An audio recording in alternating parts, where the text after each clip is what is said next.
Things could all go horribly wrong at any minute. And the rubber chicken says, if Ron DeSantis wants to be the president, then killing his constituency is a big mistake. But what do I know? I'm just a rubber chicken. Well, my latex friend, thank you for sharing that. What? Oh, running for president. We'll talk about that some other time because we've got to get on with Rantcast, Lewis Black's Rantcast 52, entitled On the Road Again. And as you can see, we are not sitting in my little home studio, my little, public access studio that I've created. We're in a hotel room. Yes, we are. And I've done everything that I can to try to make this work. I have no tech here. It's just me. Even when I'm doing it at home, I have no tech, but I've been able to work and develop and figure out how to do it with some help from my friends, from the crew that I work with. And now I'm here by myself trying to work it out. And the lighting takes weeks. I don't even know this is right. I know I'm getting a glare off the glasses. That's not right. I've done everything I can to try to get the glare off the glasses. I'm now looking down like this, and there is no glare on the glasses. But this is the exciting behind-the-scenes stuff that really makes for really great public access YouTube videos. It's great to be with you again. I am right now in Celeron, New York. Celeron is the ancestral home of the brilliant, very talented, extraordinary actress and comedian, Lucille Ball. Just right near where I'm staying is a statue that they made of her, I believe, in 2002. And it was a very ugly statue. Ooh. And so in 2016, they built another. The other is hidden somewhere. If I had a big crew up here, I would go down there and show it to you. But we've got to get on with this. Celeron is the home of Lucille Ball, and as a result, is just down the road from Jamestown, New York, where every year for the past 40 or so years, I believe, they have been celebrating her life, her talent, her gifts with the Lucille Ball Festival, actually, which is coming up this week. And it is not doesn't have the presence it used to have. It's because of the pandemic, but you could still come up here and visit an extraordinary series of exhibits. One being really the kind of the history of how that show, the I Love Lucy, developed, the costumes, the set. And then further on, her history as which is because one of the things was after she left, after the marriage broke, and she really became an extraordinary executive of her own right, and continued to create some, made inroads. In an industry in which women, of course, were, you're not going to be an executive really, even though you're Lucille Ball and a genius. But they came up. It's well worth it just to get a sense of the history of television. For those of you who are still interested in it, the others are probably still, or now the next generation will be interested in the history of how did they fit all that on a screen this big. It's also Jamestown as a result, and I've talked about this many, many times, developed the National Comedy Center, which is now an extraordinary a place, museum, the Library Congress of Comedy, where you can see, literally walk into a room and be surrounded by the mind of George Carlin and his work, and it is for that alone worth the trip to Jamestown. Kelly Carlin had given those papers over to all of his his legacy in terms of his work over to the center. That was, I believe, the tipping point in terms of making things happen. We're they have the Smothers Brothers, they have Shelley Berman. I was just back down there the other day with my friend Mark Lynn Baker, and who is a from Perfect Strangers, and certainly a stickler for detail when it comes to Museum of Comedy. And he was very impressed. It's truly worth your time and your energy, and a great place for those of you who have kids to bring them and run it through it, and you can share your memories with them, and they can share with you what it is that that excites them and makes them laugh if you don't know, because literally it goes from young to old in there in terms of every type of comedy and genre and medium. It's I'm thrilled to have been. To be a part of it and to do whatever I can to spread the word about it. And it really needs to find its audience. I think people don't really realize out there. I'm not the one. I can only get out the message so far. I'm doing everything I can to get others to make sure that with bigger footprints, bigger social media footprints than I have, to get the word out, because it is spectacular. They have a comedy festival each year, of which I've been a part from the very beginning. And Jamestown, let me say, is a village that was racked. It was part of that Rust Belt in its own right. I don't know really what you'd call it. I mean, economically depressed still. And hopefully this comedy center can really bring an economy here. It's already begun to do that, and certainly more would help. It used to be the furniture capital of New York State, probably the Northeast, and it was really booming. And then, as things went on, it lost that. There's still furniture being made up here, and it's still quite remarkable, and it still continues to grow. So the Lucille Ball legacy has evolved into something greater than even I think, well, that she actually had imagined. I mean, she had always said that she didn't want something to really just honor her. She felt that she wouldn't be remembered. Well, good luck with that. But that she felt that she wanted to, really focus on all of comedy, and that's been done by the folks who live here. I'm sitting too on a beautiful lake. This place is spectacular. It's a magnificent lake out there, Lake Chautauqua. The Chautauqua Institution, which was started as a Methodist camp, really, for adults, an adult education camp, if you will. And I've already gone, I guess, 8 minutes, and have not really cracked anything of any humorous sense at all. And it just irritates the shit out of me. But I will continue to persevere. The Chautauqua Institution is, if you're wondering, is there a place where adults are speaking intelligently to each other? There is. And I was stunned the first time I came here 4 years ago now, and spoke to them. It's an institution that has been around for 100 years, and Amelia Earhart landed her plane on the golf course out there.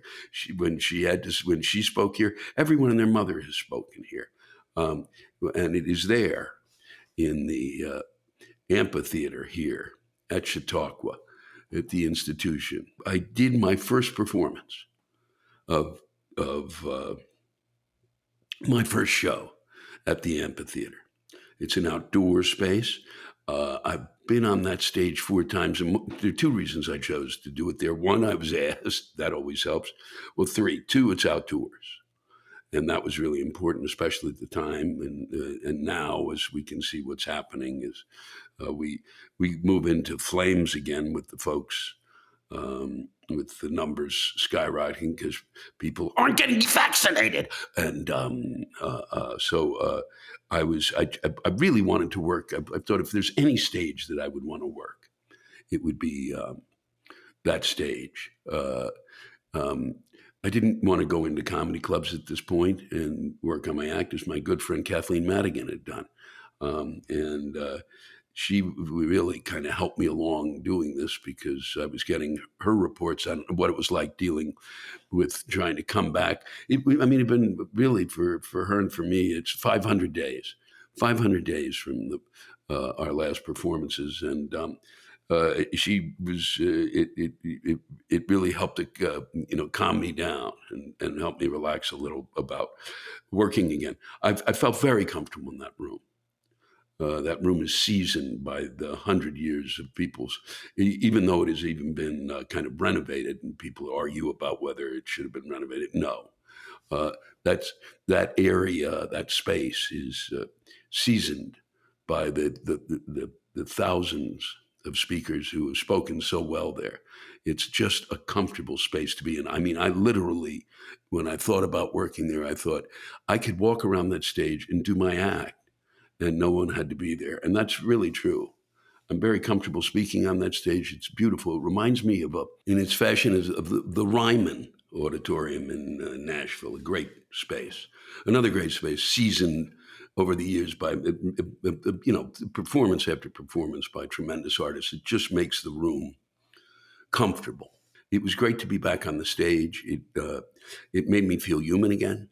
It made me feel like I actually, could could do it again.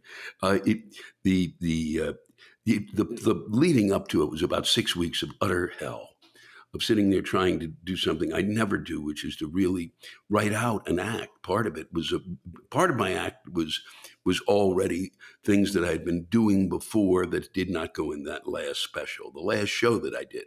And so, in these things, which are you'll see in the upcoming year, two major things: one about healthcare and one about gun violence. And and it's not a lecture on gun violence; it's an actual story that actually happened, and you can't argue with the story, can you? No, you can't, because it happened. And gives a context for what I want to say. Healthcare was actually happened to me. Um, and so I had those two blocks, and I knew I had those, and I needed to really come up with other stuff. Uh, and and I wanted to tell the story of what really had happened to me during the pandemic, and kind of share that with folks, because it seemed to be the way to go.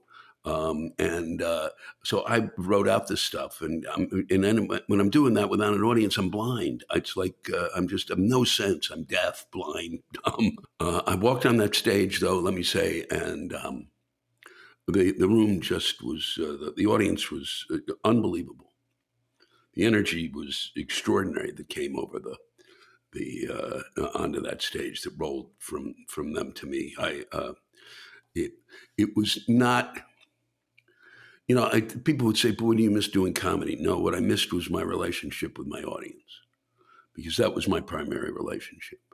I was One of the things I've said I did not. That was what I chose. I married my career, and really, I married my audience. That's who I need to do 4 nights a week, 3 nights a week, 5 nights a week. Get out there and talk to them and exchange with them, and try to let that fourth wall drop, so that there really was a proper exchange between us, and have the audience guide me as much as I was guiding them. They were probably generous in their laughter. As Kathleen said, it was like, they were really, when she did Reno, uh, that was really, she said it was like the audience was like, way hyped up, much like we would get with when we perform for the troops. The audience is just hungry for, what do you got? What do you got? You got anything? And I try to give them my best. And they certainly gave me my best. And there were all sorts of comments. And I think I did the best that I could. And but what thrilled me was, as I got through 40 minutes before I had to look at my notes, and that I could just be comfortable and relaxed and talk, which has always really been the signature for me of the underlying, underlying all of my performances, that comfort level of being able to wander the stage and say what I wanted, because I knew that I could. if it was not going well, I could find I had a place to go, and I had jokes that I could rely on. Few and far between, as you can see in this Rantcast 52, entitled "On the Road Again." And it's good to be back. I will not be hitting the road again until September, and I'm not sure exactly how that's going to work. But before we get to that, they did a production of a play of mine called The Deal here with my friends Mark Lynn Baker and Joe Grafazzi. It's in Nothing Sacred. I put it in the back of that just so that people could read it because I think it's the best one act I wrote. I think maybe the best play I've written. It was a commission play way back 40 years ago about greed. And I had not read the play in a long time and I was not going to look at it. I left Mark and Joe to work out the production themselves because they're brilliant comedians physical comedians, tremendous, great actors. They get it. They didn't even need a director. They both direct each other. And I sat there watching this thing, and it was when I wrote it. A lot of the humor came from the fact of my kind of thinking about what the two greedy guys sitting around cutting a deal, the greediest men on earth. Like now, then it was Trump, let's say, and Ross Perot, or Warren Buffett, or these type of guys. Two very well, or guys so wealthy you don't even know who they are. And now, like it would be a Bezos and a Musk, but the initial play was really initially when it was done, it was about what they're so rich they can. Now it had become. So I was making kind of a conjecture about what they could do. Now it turns out they did it. So something that had been kind of a futuristic deal now became as many in the audience felt like they did not know because I did not introduce it in this way. They didn't know until after that I'd written it 40 years ago. They thought I'd written it this week.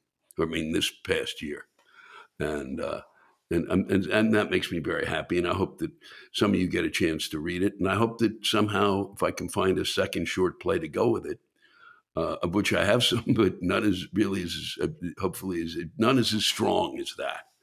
And but I'd love to get that done. And if nothing else, it was done. The Sundance Channel had it on. It was done as a film. The Joe Grafazzi's in. But I still, in the end, like the stage play more because of the intimacy of it. And they did a remarkable job outdoors. And then we did a little class in comedy that we talked about. Well, it was a discussion of comedy, and that basically Mark and Joe did. And we had some clips, and that was great. And so it was a great week. I'm exhausted. From having done work. Real work in front of real people. It's a lot of people. Most, there's really literally, most of the folks here are vaccinated on the grounds. And one would hope that everyone would be vaccinated by now. Please, please, please, please go do it. Okay, because this has been making crazy. Now they're saying you got to wear masks again. Well, part of the reason you got to wear masks again is in hopes that there's not a breakthrough case with you. Okay, let's get through this breakthrough case thing, which is used probably by those who go to the. I'm not interested in real information websites, and they think it means that people are getting really sick who had the vaccine. They're not getting really sick. I've watched it 1,000 times. I'm tracking this from the very, very beginning. Okay, and the fact of the matter is that the chances of being hospitalized are practically nil unless you have a major underlying condition, and mostly if you are you have a real immune problems. But there's so few. And they keep saying it's only 1%, 1%, 1%, 1% of the folks are having these breakthrough cases. And if the fuckers don't get vaccinated, there will be more of them. Okay, and it means that you're asymptomatic and you get or you end up you kind of get like Lindsey Graham had a sniffle, but Lindsey Graham says, okay, you should go do it. But then nobody trusts Lindsey Graham because he really wasn't, he's not Trumpy enough for everybody. I mean, it just fucking drives me fucking crazy because it really makes it hard for me to figure out, going back on the road again. Because all of a sudden it's like, we're on fire again. Do I really want to put myself at risk? Okay. I have an underlying condition. I'm old. I'm past that the date due thing, the when to be served by. I've got and I'm an idiot. And I forget to do certain things. And so I wash my hands. I put the mask on. Blah, blah, blah. So the thing is that we're wearing that mask. We're being told to wear that mask again in many places because one is to protect the person who might have that condition. Two is that a lot of the reason we're wearing it is because people who do have the vaccination can spread COVID. And so we are doing the job that they should be doing by vaccinating themselves. So we have to wear the mask to protect them. Are you fucking kidding me? And protect ourselves from them? This is madness. This is complete madness. And now and we're run by people. The country is run by people who are insane. The Congress just gets around to an infrastructure bill. They've had all this time. We're going to get to this. We really are. They're not even dealing with voting rights, which is massively important, massively important, massively important, massively important. I don't care what you do. You want to clear up a few things. Yeah, I get to be sure of A, B, and C. Yeah, little things that you might want to be sure are done. Okay, there was no voter fraud, no voter fraud, no voter fraud, no voter fraud. Okay, but it's not repeated enough to people out there who seem to think that there was, because in Arizona, in Maricopa County, which I'll be performing in, or maybe not, maybe depending on where Arizona is at that point, that they didn't. They did the recount again, and then they found nothing. It was nothing, not a fucking thing, and they fucked up the machines. And now the people in Arizona have to pay for the machines. It's insanity. It's insanity on top of insanity on top of insanity. It's madness on levels that are disturbing. And so we've got to deal with it's just beyond belief that they are just sitting down. They're going to finish the infrastructure bill this week. Okay, why? Because now what they discovered is summer vacation. They want to get it done before the recess. They hate to lose their summer vacation. So shut the fuck up, adults. When you talk to your children and say, boy, how come you didn't do this thing before? Try to get them to do it. But the people who are the major leaders in this country, the people who should be the shining examples of get it done, you've got a homework assignment. Maybe you should think about it from the very beginning and get it done weeks in advance. Didn't. So they're waiting till the very fucking end because they needed a deadline. And apparently that's what every monkey, that all of us who don't have, fur on our bodies and consider ourselves human, we all wait for a deadline. Well, we can't afford it. All right. Because one thing that they could have done was at least sit down and fill in the blanks on what needed to be done and where it needed to be done and how it should be done and what money to spend where and what bridge might fall first and where do they desperately need the internet and wireless to happen, and can you please try to figure out, get that money to the places it needs to be done first, okay, where the roads are shit. All right? Come on. And have places where they have financing around to do it. Just figure it out. They didn't do it. Now they're running like rats. Oh God, we got to get into the pool because it's summer. We've got to jump into the pool. I got to get off the boat. I'm not interested in steering the boat. Come on. It's just appalling. How is it possible that we've over time that people got vaccinated like no problem at all when it came to polio, no problem at all. There might have been a little blowback, and that people feared, paralysis really, and more now they feared paralysis more than we fear death. It's, what do you say? I just don't think having nurses who we trust really be the ones to be the messenger to say maybe there's not enough proof, and there is proof. Okay, I sat there and watched, and even the guy, and she's going, no. Well, there is. And we're moments away from the finalization of that. They've been dealing with this for years. I'm tired of talking about it. I'm sorry I talk about it so much, but I really believe that if you're out there and you listen to me, and somebody recently tweeted me, oh yes, they did, that they had been vaccinated, and I'm thrilled and thank you. If I made any difference whatsoever for you to get that vaccination, I'm thrilled. That's what's got to be done, or we move nowhere. And finally, too, you know, going back on the stage again was really brutal in a lot of ways, and it created a real fear. And having been in lockdown and all of that, and then to go back in front of all those people, there was that kind of you're still nervous before you're going out there. But I knew that once I got out there, that there would be a certain comfort level. And then I knew that after that comfort level, if I didn't start on the right foot, things could go bad at any second. So your brain is kind of going at it, as it did for many of us, at least for myself, over those 500 days. But you then to have Simone Biles kind of, step back and say she can't deal with it at the Olympics, and then have people pounding her for this. The amount of pressure. My pressure was 1,500 people. And maybe someone would send out things going, Louis Black sucks. He came on stage. I don't think he should do comedy again. His hair's gotten grayer, and he's lost a little weight, so he doesn't have any gravitas. but it's 1,500 people. This young girl has to carry the weight of this country's hopes and dreams. And yes, they're hopes and dreams.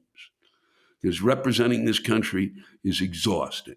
Because a lot of people put way too much into it, way too much into it. We have to show the rest of the world how great we are. No, we don't. Get a grip. Why don't we enjoy ourselves rather than get so fucking uptight about how great we fucking are? We're not that great anymore, folks. All right? No. You know what we are? We're great at being stupid. That's our greatness. But to put this girl under that kind of pressure, because not only was she in the bubble of COVID, but she's also in the bubble of gymnastics. It's two bubbles removed, actually, from society in general. So she's in this other world, and then is kind of made the face of the Olympics. Every time you turn on the TV, you're going to be on there. It's too much. It's too much to expect a girl that age to be able to deal with it, and then to come after, and then finally to this January 6th thing. They finally start up that, and the Republicans can't put 5 people on that. Come on, please. Well, I think no. You got Liz Cheney on there, and Kissinger, I guess it is, and Liz Cheney's political views make me go, I'm so far to the left of her. I'm beyond communist China. I don't even know if there's a place that's that psychotic, and that's too authoritarian. I don't know if there's a place where her point of view is what it is. She's so conservative. It's astonishing. And I made jokes about her father for years, but God bless the fact that she at least saw what happened that day. And these poor cops, there's today 4 suicides of police who, that they were traumatized to that point. And these Republicans sit there and don't think that you look at that picture, just one picture, a photo. You don't want to say, how did this happen? Because you're afraid of that they're going to try to pin it on Trump. Then say, we're not going to try to pin it. Just try to figure out how the fuck it happened. All right? Because it's vital. The security of the governing body is vital. And then Fanone, the officer who was beaten to shit and abused, and then had a heart attack and thought he was going to die, and then gets home after all this, and they're leaving phone messages that he's a pussy, yes, and that and that they're going to come and kill him. What's the matter with us, huh? And the Republicans hear that and don't think that maybe we should take a look. We don't need to do that. We don't need to really look into where that's happening. There's no such thing as white supremacist organizations. They don't really, it's not worth the votes. There are not that many votes. Probably some of them don't even know how to get to a voting machine. And that's the way it's been here. I'm glad to be out again. I don't know what the tour is going to be like because until they just have started the PTSD campaign again. With we're not going to, the explosion of these numbers is maddening, and it takes you back to that time frame that you're. At least for me, when I was sitting at home, locked down, talking to Kathleen every other day, and my other friends going, "What are we going to do? How do we deal with this? What do we do?" Just did you get information? How do we put this information together? Because even we noticed that we had misinformation coming to us, and now we have information that is not getting to us in a direct and solid manner. It's just we're still trying to figure out. We're really trying to get people vaccinated. That's our real. Now, very excited that today we are on the road. We're on the road in Celeron, and the rant is due that we did in. We haven't done one of these in a long time.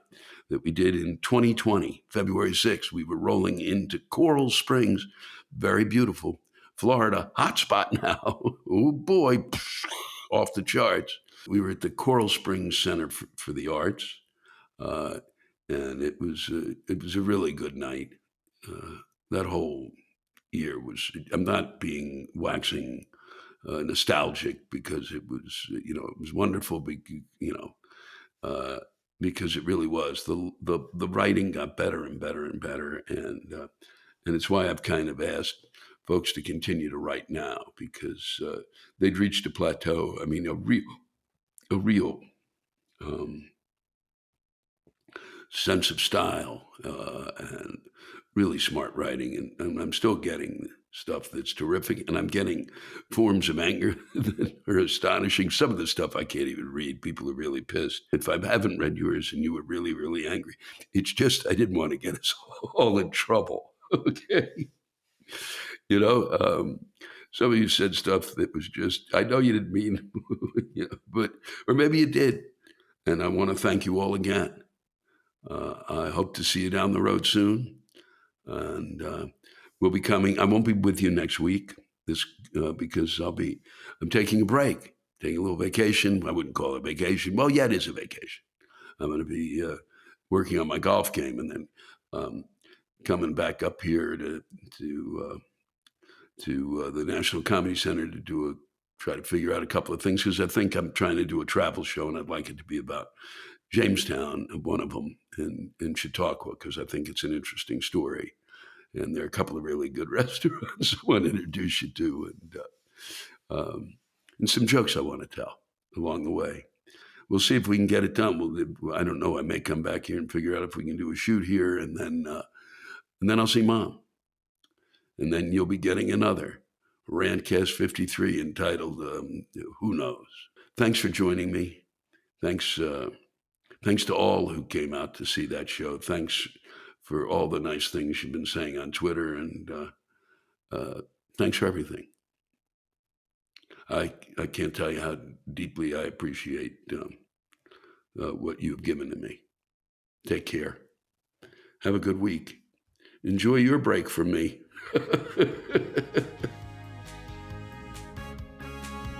A Rant by Mark Epping Jordan. Hi, Louis. President Biden announced new masking guidelines because of the Delta variant being spread even by vaccinated people. And the media once again calls them confusing. Why the fuck are they confusing? When it's raining, you put on a raincoat. Huh? When it stops raining, you take it off. When it rains again, you put it back on. Are you confused? If it's raining in South Carolina, people in Seattle don't need to wear a raincoat. But when it's pouring in Seattle, they do. How the fuck is anything about masking when the virus is spreading in your area confusing? Fuck the fucking media and their fucking focus on confusion they fucking make up. Huh? I added that huh, Mark, for emphasis. And thank you. Thank you for getting that off your chest and sharing it with us. And it is true. Bree Walters bought a pillow and it set her off. Also got her a little upset with her kids. I'm not sure which is really what the rant's about, if it's about the pillow or the kids, but it's certainly enjoyable to read, and you can certainly see why she's pissed. So let her rip. Hey, Lewis, I bought a $200 pillow the other day. Well, for starters, whew. Well, I was hoping to alleviate my chronic neck cramps or headaches as I wake up. The pillow had many glowing reviews, so I took a chance. I was told on Sunday when I bought it that it would be ready by Tuesday. Tuesday comes and my three oh so beloved children made me want to kill myself.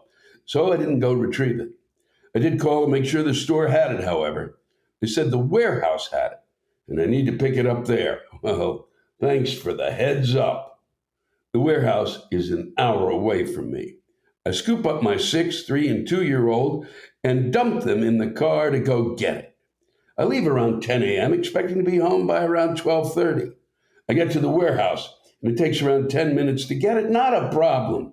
But I'm anxious as I left the kids in the car with the windows down, since it's hot as balls, and I don't want them to destroy the office in their tiny terrorist ways.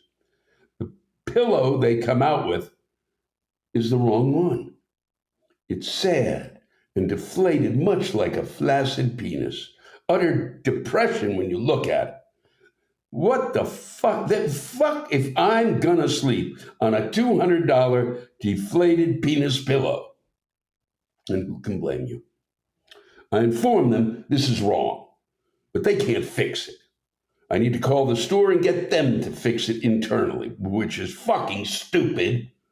You have my goddamn receipt. Why can't you fix it? I call the number and no one answers. I call a slightly different number, and the lady puts me on hold for almost 10 minutes only to tell me she can't reach anyone to fix this. She then gave me the number I called in the first place that didn't answer. I'm surprised I didn't have a stroke in my car. I proceed to call the number, only to let it ring for 2 minutes and then be placed on hold because we have a higher amount of calls than usual. Gee, could that be because your employers are pieces of shit that can't maintain a decent number of employees that can actually fix shit and not piss customers off? I drove 20 minutes back to the furniture store. I had to try and discuss the issue with an employee while making sure my asshole children weren't breaking things or running amok in people's ways. Toddlers suck in public. I wish I had brought the leashes. I got it fixed and drove another 20 minutes to the warehouse. Got my fucking pillow, got the baby's lunch, and drove back home with one constantly jibber jabbering and never shutting the fuck up. One that was constantly hungry and stole my lunch after she ate hers, and then some. And one constantly crying because she never got food, even though she got a whole bag of random stuff she specifically likes. For an hour on the drive home. Gee, Lewis, why didn't you have kids? Well, you've explained it. That pillow set you off about the sleep gear, the state of affairs in terms of service in the service industry. I wouldn't call it a service industry, but getting service. I hope the pillow's working and that you've got your kids and you've got them working now and everything's going well. You've given them their military marching orders. God, it started with the pillow and ended with the kids. I enjoyed it. Thank you, Bree. Kieran Richardson has been sending in his rants and ravings and stories and tales for quite some time. And, I'd read more of them, but they're too many and I don't want to, I can't make it about him or some of the others who do a lot of writing. I want to get as many folks on as I can, but I put Kieran back in the rotation because I think it's his turn again. And there'll be more from him as we roll on down the road, I can assure you. And this is kind of a confessional rant, I would put it in terms like that. A rant that's a confession, or a confession that's a rant. I hope Kieran agrees. I've been married so long, I'm starting to dream that I'm cheating on her. I'm not fucking kidding. Woke up in a hot sweat, half covered with a down blanket and fully wrapped in guilt. For 32 years, she had told me about her dreams of me cheating on her, impossible dream scenarios that had me playing the unlikely Lothario. I had a dream you were cheating on me, she would say. No details, no names, places, or dates, but they led to days of distance tones, with side-eyed glances and suspicious questions. All false feelings, all the time. But maybe it's a signal we are not close. She could still be pissed about that sock I left on the floor, or that I didn't empty the dishwasher for more than 40 minutes after it finished. Maybe it's her own guilt for focusing on other things. Maybe I'm looking more pissed at the world than usual. Yeah, read these Lewis Black rants for a few minutes. That's more likely. I can't even handle just one woman at a time. She's got so much energy and ideas. Can't I just lay here for another hour? My nightmare is disappointing two females at once. If you had a wife and a girlfriend, can you imagine the number of hours you would spend outside public bathrooms holding a purse? The honey-do list would come in chapters. I'm a man. We could be thinking about sex every 7 seconds, or not, but it's at least 7 times a day. Not all of those thoughts involve the wife. Often they are disembodied parts. An apple round ass, long thighs shaped like chicken wings, ample breast meat. Wait, maybe it's food and not sex I'm obsessed with. Anyway, with age and experience, I haven't heard much about her dreams lately. I can't remember the last time we had 2 days of hardly talking because she had a dream. But here we are. Her dreams crossed the chasm and jumped into my head. I don't remember any of the good parts of a cheating dream, just that horrible aftermath of shame and lies. It took me a couple of minutes to fully awaken and realize it was just a nightmare, nothing more. But I have to say, it was the first sex dream I've ever had that scared the crap out of me. Is it possible she has a machine that implants her thoughts in my head? Is there some sort of psychic connection that can reach through pillows? Shit, I don't know. But I know this inception isn't good for a relationship. It better stop right here and now. Or maybe I can reverse the poles and put my dreams in her head. No, let's just stop this shit right here. Nothing good can come from this kind of shared nightmare. You're right, Karen. You're absolutely right. And thank you for sharing that. Quite a nice tale. A lovely confessional disguised as a rant. Or a rant disguised as a confessional. Always a pleasure to read your stuff.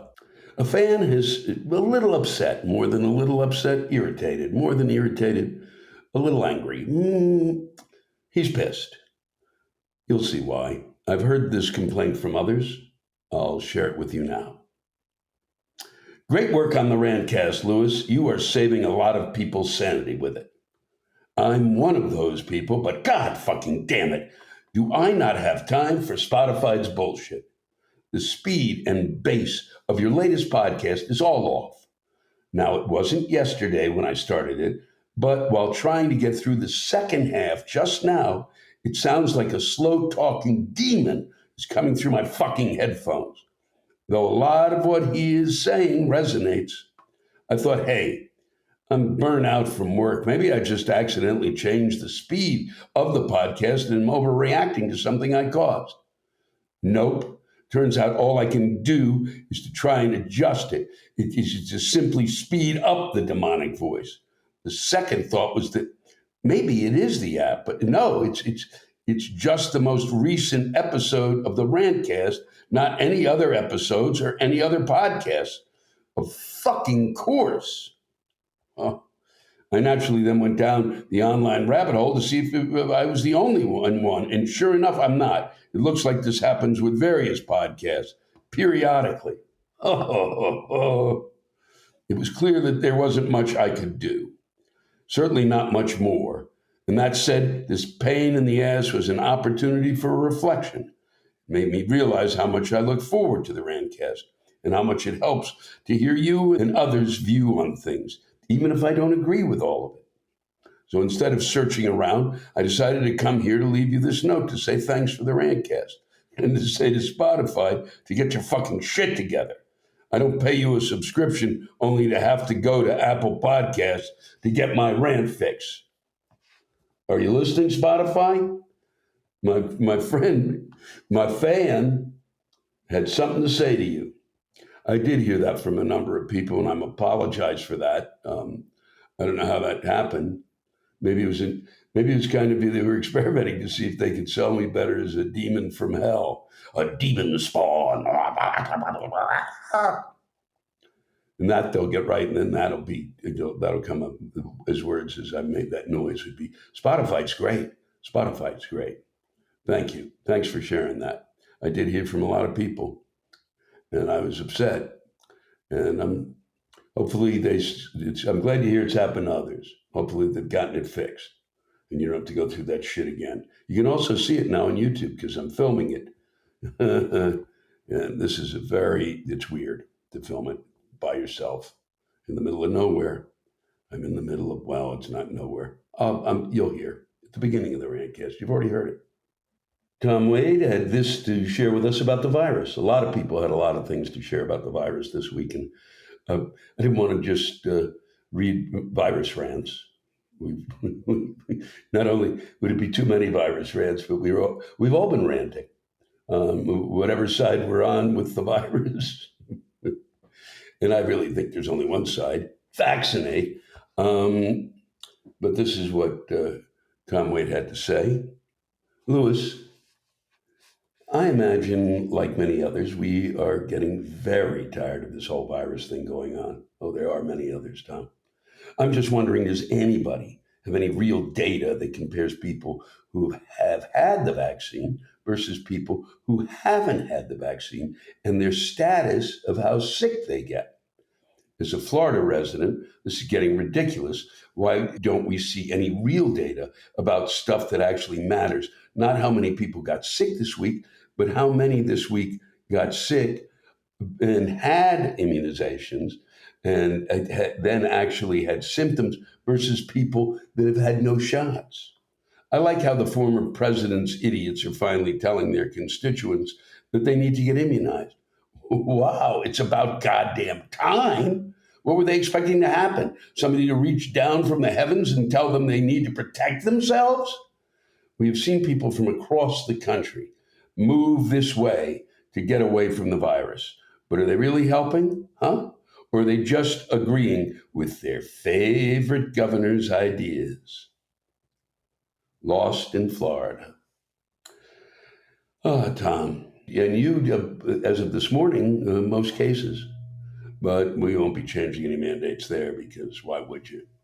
There's really no reason to mask up and no reason. It's finally asking for immunization, but no need to mask up, no need to really follow any real health instructions because things are going so well there. Unbelievable, astonishing, incredible. In my lifetime, I didn't think it possible. And so it goes. Thank you, Tom. Mike Howe sent this our way. I'm glad he did. Lewis, I need to report another COVID fatality. My give a fuck has passed away. I don't even know when it died. Last night, I was watching another tearjerker item on the 6 p.m. news about a man who appears to be dying of COVID. He is unvaccinated. His crying family is unvaccinated. I think I'm a compassionate person, but I realized that I didn't give a fuck what happens to this moron. Once my flash of rage dissipated, I paused to wonder, where did my give a fuck go? I sat in silence, searching my brain, and finally found its corpse.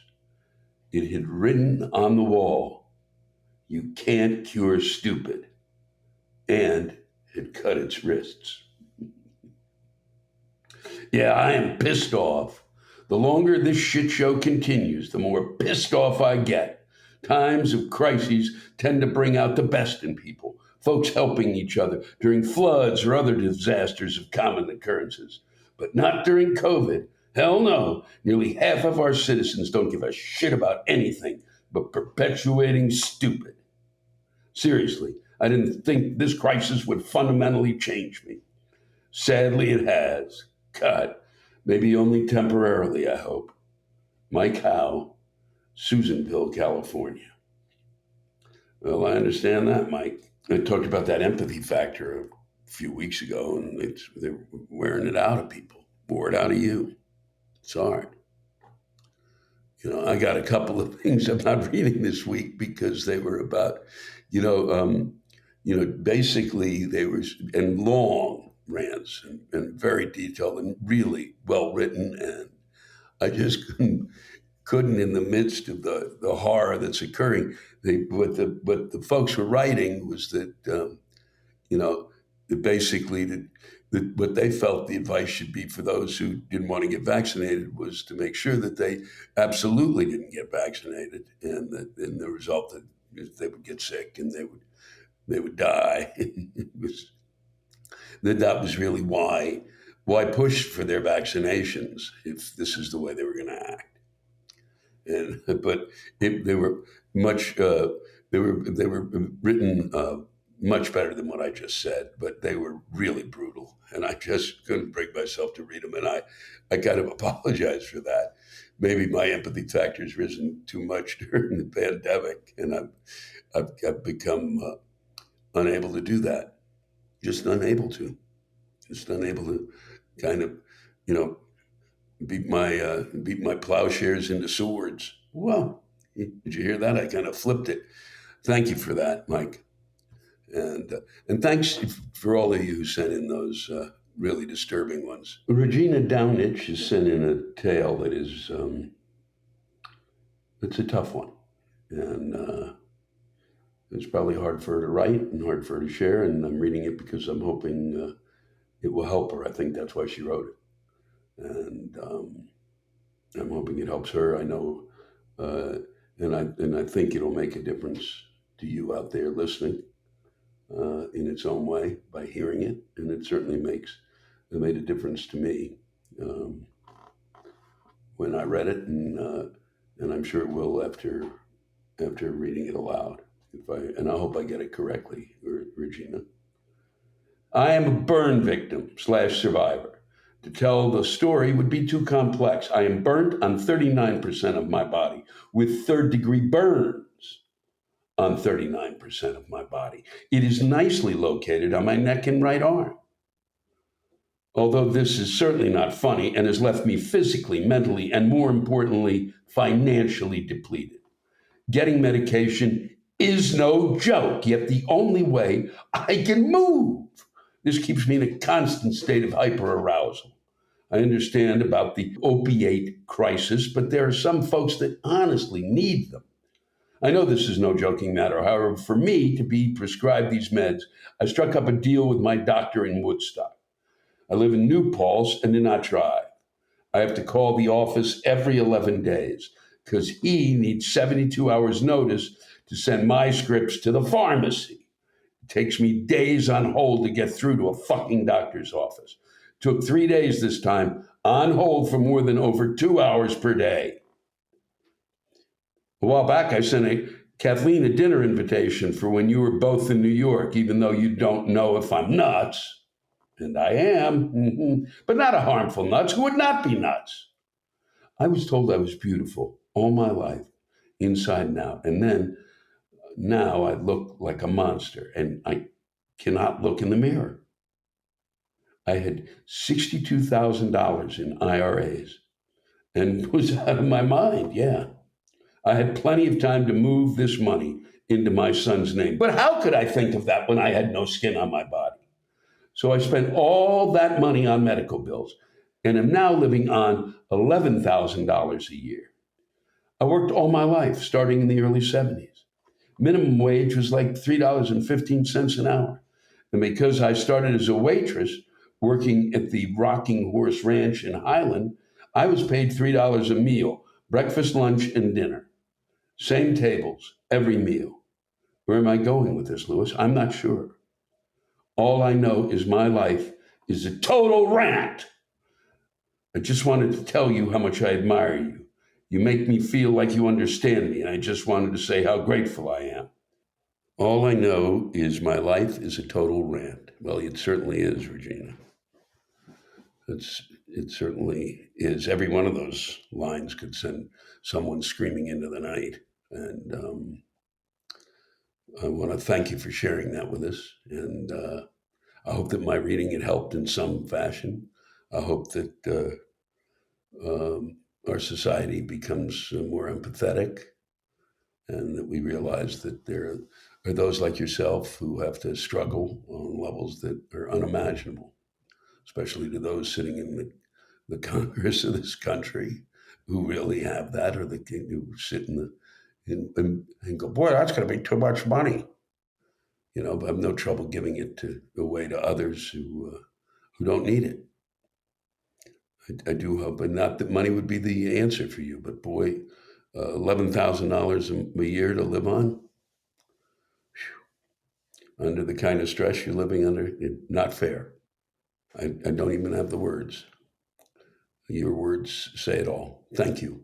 Ross Parks, a neighbor from the north, sent this our way, and I'm glad he did. Okay, listen, Lewis, I've heard you say that we as Canadians have our shit together as it relates to COVID-19 and our healthcare system. I'm not sure about COVID-19. I've said a little bit about that. I've also heard some screw ups there too from my Canadian friends. Yes, we do have a great healthcare system with its flaws, but nonetheless, it's comforting to know that if need be, we can go to the hospital and not have to mortgage our home. And we haven't had nearly the fatality rate as the US has as it relates to COVID-19. It wouldn't be tough. Sorry for the laugh, guys, but it's true. But let me tell you this, Lewis, when it comes to selecting leaders of our respective countries, Canada and the USA, are both out of their fucking minds. Granted, the swelled up Cheeto was no doubt a kick to the teeth of satire for 4+ fucking years, but at least you got rid of him after one goddamn term. What did we do? We reelected a fucking high school drama teacher to lead us, and did so after his father almost bankrupted this fucking nation in the 70s. What the fuck is wrong with us? Humor me for a moment, Lewis, as I demonstrate the idiocy that is the right honorable fuckwit we call a prime minister. Here are some examples of his splendid fucking brilliance. He said, and I quote, "There is something very special about imagining a female prime minister." Hey, fuck knuckle. We had a female prime minister in 1993. Jesus H. Christ. 2, when he spoke about a deficit, he said they are a way of measuring the kind of growth and the kind of success that a government is actually able to create. I pause because I have no words and I'm not sure I can find my way back home. 3, he says there's a level of admiration I actually have for China because of their basic dictatorship. Go fuck yourself. A female college student who referenced mankind in a question posed to him, and the leader of one of the greatest nations in the world replied with, "We like to say people kind, not necessarily mankind." Lewis, this is idiocy on the level of which I have never seen before. He awards Omar Kadir $10.5 million after he threw a fucking grenade that killed a U.S. medic in 2002 in Afghanistan, but then tells one of our soldiers that the money just isn't there to support our troops. You fucking no-mind, self-serving, ignorant, fucking numbnuts fuck. And not to mention that he awarded a government contract to a company that pays his mother tens of thousands of dollars for public fuck-speaking events. Are you fucking shitting me? So, in closing, Mr. Black, let me assure you that we here in the Great White North do not have our shit together. And we are not superior in any way other than the fact that we haven't stormed our own capital with pitchforks and ball bats like a band of fucking morons. But I digress. Please, Lewis, if we choose to allow this pontificating, pretentious pile of human excrement to continue to lead this country, go ahead and build a fucking wall between our borders because you don't want this fucking stupidity to be your next goddamn pandemic. You've done a wonderful job painting that picture of Mr. Justin Trudeau, who, by the way, Kathleen Madigan just swoons over whenever she sees it. Swoons. I didn't know that the Pierre Trudeau, I guess, I didn't know his dad nearly bankrupted you guys. But we won't be building a wall. We would have been if the former leader was there. Probably would have built it, and he would have blamed you guys for spreading the virus after the Chinese. Thanks for that, Ross. Eli Lanzer, he's pissed. And so he's got a rant that never grows old, a rant about, the stupidity that walks among us. Why in the name of God are people so damn stupid? I feel like we've become selective in what information we choose to receive, and that goes against everything society knows. My own father is somehow still convinced that this virus came from a lab, when fucking science has proven that to be total bullshit. I mean, what difference does that even fucking make, whether the virus came from a lab or a bat or a piece of dirt on the ground? People are sick in fucking hospitals on ventilators. So stop the bullshit. Single moms working 3 jobs are getting vaccinated. And me and my 18-year-old friends are getting vaccinated because we have a goddamn clue what's good for us. But no, Jimmy from Home Depot doesn't need a vaccine because he doesn't want to be sick for one single fucking day. My entire campus will be vaccinated in the fall. It's not that hard. Huh? And the same Jimmy from Home Depot is hating on Simone Biles for removing herself from the Olympics when her mental struggles could have literally resulted in her death. And Jimmy from Home Depot, you haven't exercised or competed in anything in 20 years. So I know you think your fucking JV football experience gives you authority to talk, but let me tell you, it doesn't mean goddamn shit. Wake up, Jimmy from Home Depot. You and all the other morons in our world. Give me a break. Eli, well put, well said, and thank you for sharing. Good luck in school. And it's just amazing. I'm thrilled when somebody your age is actually listening, because I start to feel sometimes that maybe I'm, reached that kind of irrelevant stage. Well, he's old. What does he know? I'm glad you listen. I'm glad you sent something in. And if something else crosses your mind, share it. It's been a pleasure. Thank you. Good luck with the idiots. There are a lot of them. It's only the beginning. You thought you'd seen them all. Wait till you get to college. Woo. Joshua Franco has sent in a splendid rant about, he's taken the off-ramp. Took an exit here to another place. So it's really a kind of a treat because he's pissed about something, and it's really quite splendid. He could get pissed about this. I didn't see this thing that he's talking about, but I'm glad he saw it, and I'm glad he's sharing this with us. Hi, Louis, longtime fan. I'm writing because perhaps you've seen a picture floating around the interwebs showing a picture of a pizza topped with slices of kiwi fruit. It shows the picture, then says pineapple and non-pineapple people need to join forces because we now have a common enemy.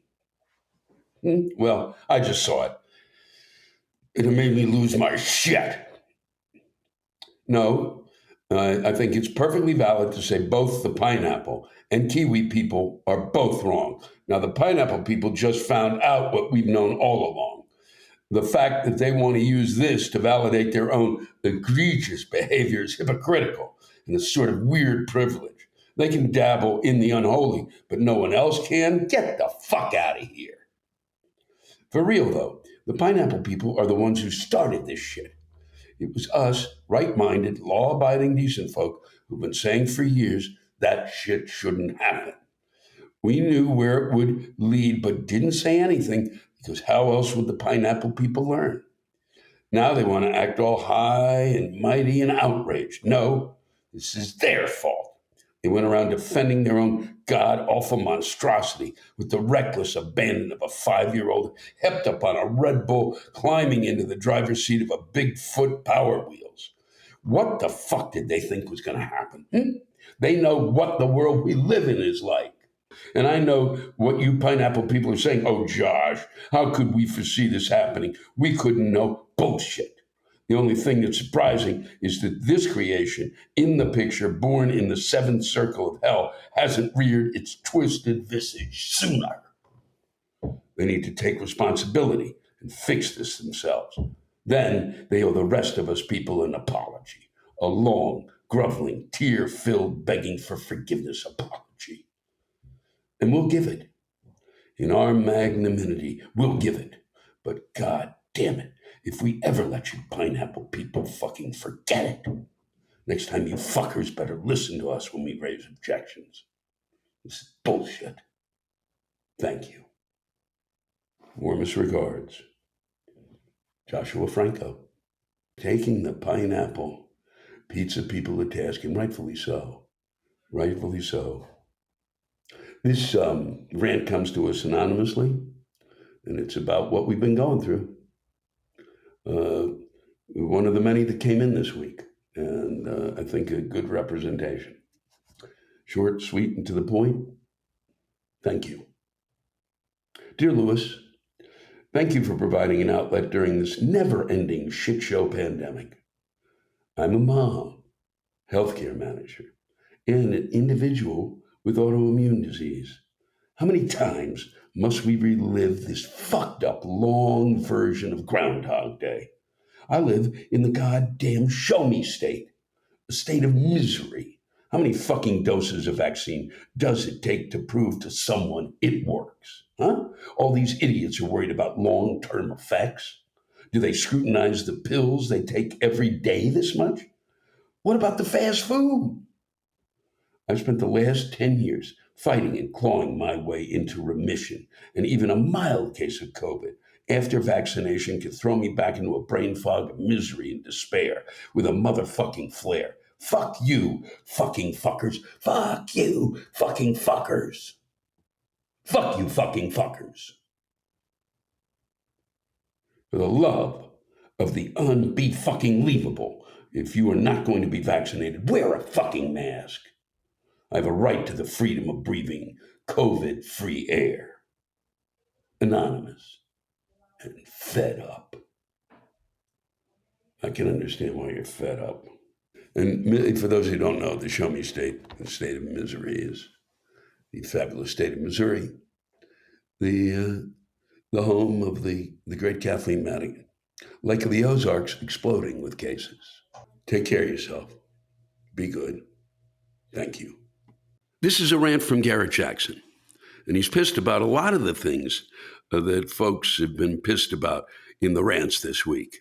And I've only read a few of them, but I wanted to throw Garrett's in because it has that extra little touch of when families are divided over the issue. Here we go. Thanks, Garrett. Hey, Lewis. My family and I are fully vaccinated, which I thank Christ for letting my family and I survive this shitstorm a lot longer. The reason I write this rant is that my girlfriend, whom I love very much, and even gave her a promise ring, wants to get her vaccinations as well as her sister. However, I can't say the same for her immediate family, and more specifically, her old man. Her father has been listening to the Telegram podcast bullshit, which we all know is now the hotbed for conspiracy theorists, militant extremists, and worse, just plain incels and devotees of that sleazy, traitorous, orange, perverted, morally bankrupt imbecile. He said of the father. The vaccine contains a microchip to track our move every day, which is a weak argument, considering the fact that the government, doesn't need to track us with a shot in the arm. We have a device in our back pocket, and it's called a fucking cell phone. God, if they want to make that a reality, they should shove that phone up our ass. Nowadays, his flapping cock holster of a mouth is saying that the vaccine is a bioweapon and the government and the CDC are trying to kill us. Are you fucking kidding me? If they wanted to kill us, they would have done it years ago with a little thing called the Cold War, or they would have done it quicker with 2 words: nuclear fuck weapons. With 2 words. That's nuclear fuck weapons. The worst thing that is going on while my girlfriend is going up this shit creek without a paddle is that her father is insulting her by saying, if you get your shot, we'll switch your queen bed out with a coffin and move the house close to a funeral home. I love my girlfriend very much. And if you torment her with saying shit like that, they are the ones who will be in need of a coffin. I'm fucking sick and tired of hearing this bullshit.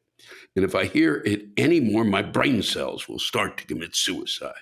For Christ's sake, Vermont is almost 84% vaccinated and is now considered the safest state in the United States. Huh?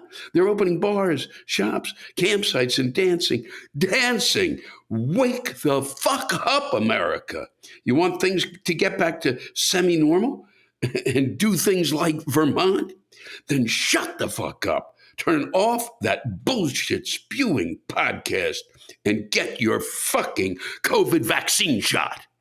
You said it well, Garrett. I mean, what else can you do?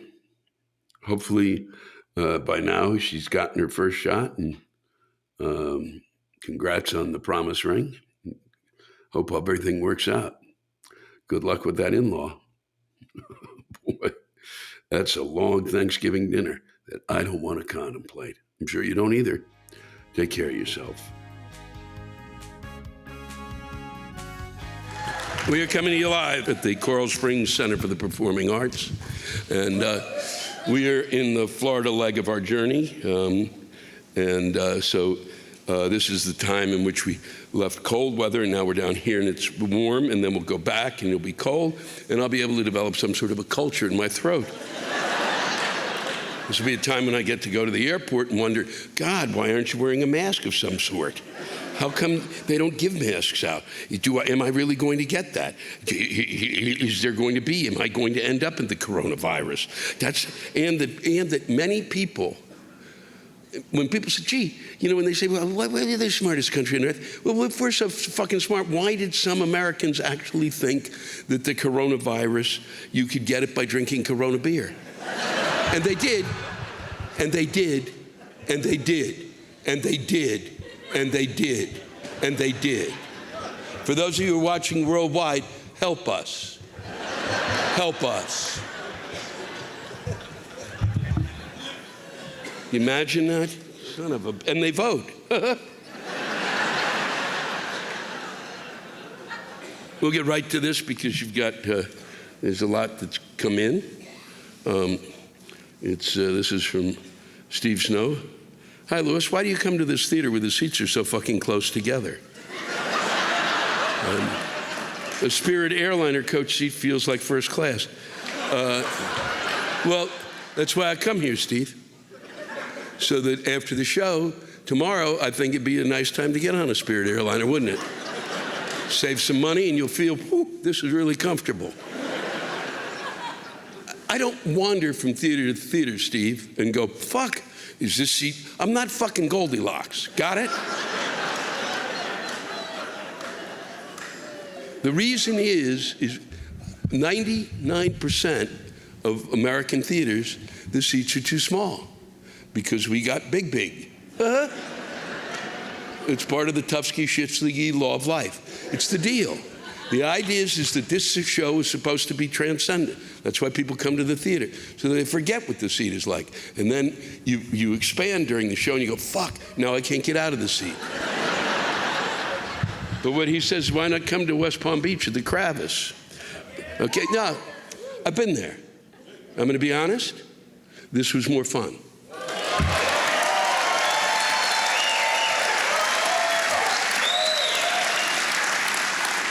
And I do. I mean, I have friends down there, and I've worked West Palm, and I've worked the club down there, and it's.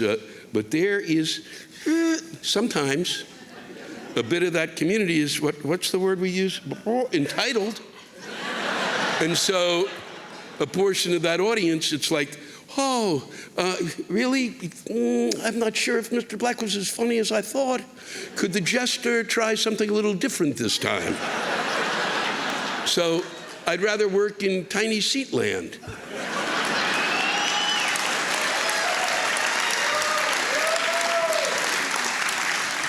And then chances are I'll be back in the crevice in 2 years, and you'll be there, Steve, going, you son of a bitch. But to finish it, because why not come to West Palm Beach or the crevice where at least I could get a little leg and shoulder room. I didn't know they had shoulder room there, Steve. I'm in the second row, and the fuckers in front of me are having a grand time with their leg room. Oh, well, I'm sorry. Well, my circulation is being severely challenged. The last time I was here, it was to see my daughters in a middle school play, and I seem to think there was much more room then. Well, I think you were younger. By the way, my son, who was with me tonight, helped me write this. If you're going to be mad at anyone, be mad at that little bastard. This is from David Moss. The popcorn here is stale. How hard is it to fuck up popcorn?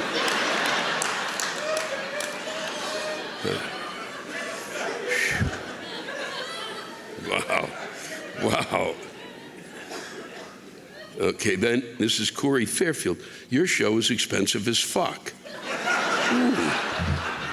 Wow, Corey. Okay, so haven't heard you before, but I hope by the time you're reading this rant, I've deemed your show money well spent, because now I don't have money for food until Friday. Oh. So it was me or a medicine or food. Wow, but fuck it, I heard you were worth it. But you know, I got a rant anyway. Maybe you should do like a $40 show or something. I mean, this is Coral Springs, not Los Angeles. Really? Really? So, you know that the ticket for this show was, the low ticket is $45. Did you know that, Corey? Where did you buy the fucking ticket, Corey? Okay? Because a lot of people buy tickets, they go to like stinkyfarty.com, which is off the beaten track, to get like a better seat. And then they go, well, it's going to cost you $140. You go, fuck, I can't believe that son of a bitch Louis Black is charging $140. I'm not. Because I'm not involved with stinkyfartybobo.com. Nor am I involved with Ticketmaster or any of that bullshit, okay? So it's a $45 ticket, a $55 ticket, and a $65 ticket. Okay, Corey, if you look around, I'm just going to say this. If you look around, most comics who are kind of at the place I am comedically charge that kind of money for coming to a theater. Part of it is to help defray the costs. Just to be honest, to defray the cost of the room, I support an entire village in Guam.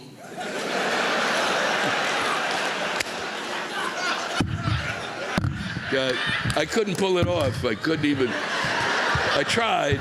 I got to Guam and I was done.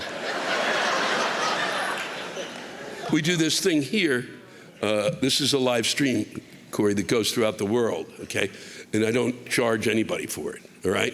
So that's part of what your ticket cost helped defray. And Corey, I'm reading your stuff and it went around the world. So if you paid, $60, you didn't have to do a ham radio night, did you? And a lot of people didn't laugh because they don't even remember what a fucking ham radio is. A lot of people thought, boy, was he talking to a ham? No!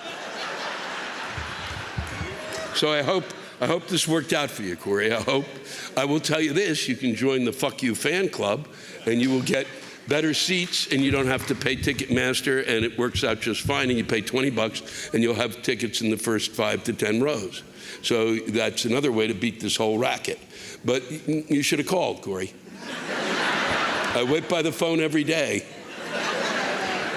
I'm going to read 3 in a row because this is really Travis Brand. People going the speed limit in the fucking left lane. Sandra Henchy, the drivers, people who cut in front of you in the line waiting to get off in an exit. David Moss, how do people in Miami not know how to pull off to the side of the road to let an ambulance or police officer go by? It's really hard, but we've managed to get some of the worst drivers. So that's pretty good, guys. So that's 3 in a row, and there's more. You apparently, this is one of the, like everywhere in the country, but you guys more than others, there is just no sense of how to drive here. And there's a bitterness about it, and there's a bitterness about old people driving. It's just madness. You're gonna have to have some sort of a meeting in a public square. I can't be involved with this. Then you got these fucking, we were driving down and you got these, so, you know, whatever you're charging, you have private highways, right? No? Yeah, you do, where you pay, they're privatized, right? The state didn't build them, right? Yeah, good idea. We drove one down there, if you're gonna pay these fucks to do a private highway, when you give them the money, they have to fix the fucking road. Lack of applause there. That's why everybody's a shitty driver. I just told you one of the reasons things are shitty. You went, well, that's okay, I'm not gonna. Fuck you. Okay, this is Natalie Palmer. I wonder with the average age of the audience being 112, if they really knew who they were going to see. It's really good. Well, they're the ones who can afford that $45. This is Ann Spiegel. I've been clinically depressed since January 20th, 2017, one night after seeing your performance at this venue. Any idea why?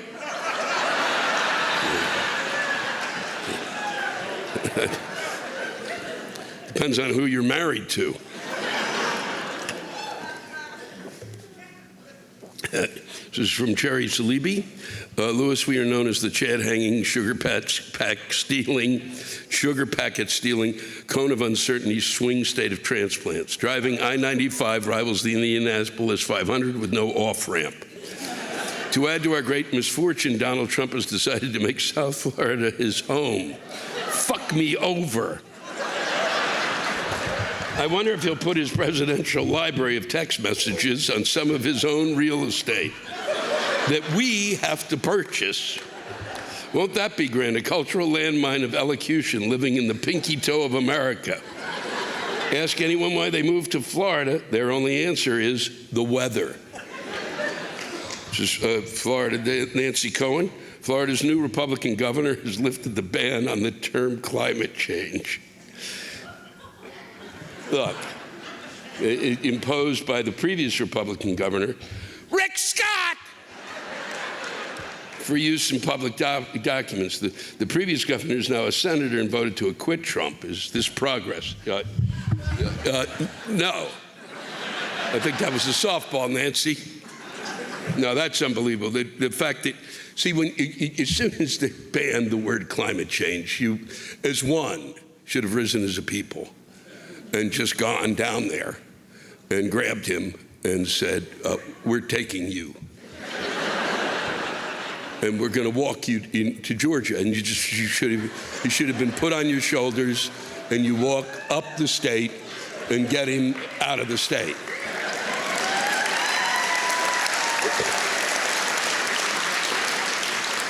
You're in one of like 3 or 4 states where the climate change is so profoundly in your face. It's literally like somebody going, well, there's not an asshole in my face. And the asshole is in your face. No, we're not going to use the word asshole. We're going to call it sugar duster. This is unbelievable. This is Robin Levine, and my brother and I came into Boca to visit our mother, who's 90 years old, and took her to see your show. All she could do was complain about all the stairs she had to walk down to the second row. She said she'd better be worth it. Boy, this is a fun crowd. That's all I can say. Fuck my seats, Fuck the price of admission. Even the 91-year-olds, God damn it. Son of a bitch. You know, maybe you and my mother can fucking Skype together.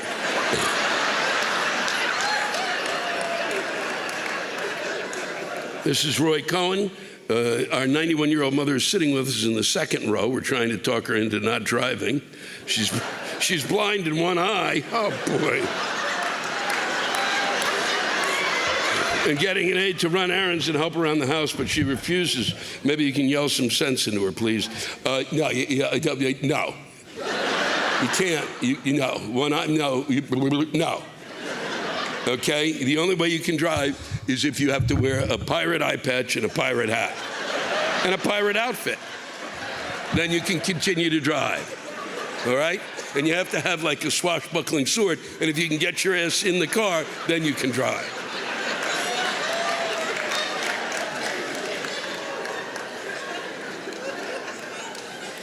So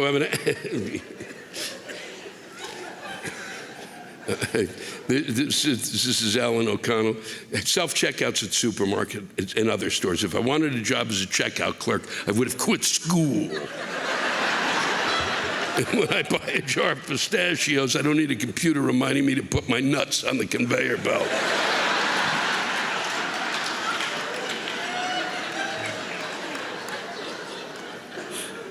This is Susan Slayton. What is up with the bumper stickers such as "I love my grand dog"? See, the only reason I brought that in here is because I've never seen that. And if I did, I would have to, I would have to drive up to that. I'd have to have that car, I'd have to take the car to the side of the road. I have to go, you have to take that off your car. You can't. I love my grand dog. That's like saying, I am psychotic. I am psychotic. I love my grand dog. Do we need to review biology class? This is annoying and inaccurate. You do not have a grand dog. You have a child who has chosen to own a dog. Maybe you have too much free time and should go get a dog of your own. I'm going to end with this. Is Dave Andrews, who comes, we get stuff from him on occasion. He's from Canada. And it's always nice to get a Canadian perspective because they actually watch us. They do. They watch us like they go, holy fuck. Imagine a whole country that just watches us like a TV, we're a reality TV show on a whole other level. Hey, Louis, would you send out a heartfelt hello to all of your Canadian snowbirds that are sure to be in your audience as you embark on your next 3 grueling days in Florida? I was looking at the forecast for the weekend in Florida, and it's a fucking shame that the temperatures are going to be fighting to stay in the 70s. My heart pumps piss for those poor bastards. They will no doubt have to untie that sweater that they have wrapped around their shoulders and wear it the traditional way. And my comments seem just a tad sarcastic. I apologize, but as a Canadian living in the snow tundra, we seem to use sarcasm to help get through these endless fucking snowstorms that come every fucking weekend here on the East Coast. So while all you snowflakes down in the southern states worry about low 70s this weekend, we will be luckier than a fucking dog with 2 dicks if we even have a snowball's chance in hell of hitting 35 fucking degrees. And the only way we're hitting that high temperature is because we are in for over 24 hours of fucking freezing rain. Thank fuck for alcohol.